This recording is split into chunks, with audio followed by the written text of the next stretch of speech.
এখন আমি মহাকালী কাঁচা বাজারের সামনে। এটা হলো আমাদের মহাকালী কাঁচা বাজার, আর এটা হলো আমাদের আমতলী রোড, যেটা আমতলীর পিছনে আছে বনানী আছে, এয়ারপোর্ট আছে, গাজীপুর আছে, তারপরে পিছনে ময়মনসিংহ, জামালপুর, শেরপুর, কিশোরগঞ্জ, নেত্রকোনা, টাঙ্গাইল। এই রুটটা আসবে।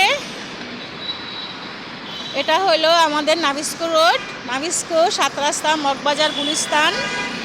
একেবারে রাস্তা ফাঁকা।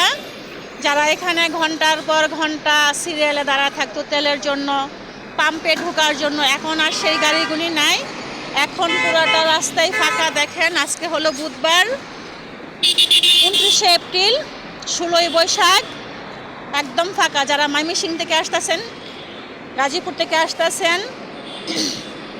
পুরাটা রাস্তায় ফাঁকা। এই দেখেন, আমতলীতে তেমন জ্যাম নেই। আমতলীর সিগনাল, বনানীর সিগনাল পুরাটাই জ্যাম ছাড়া।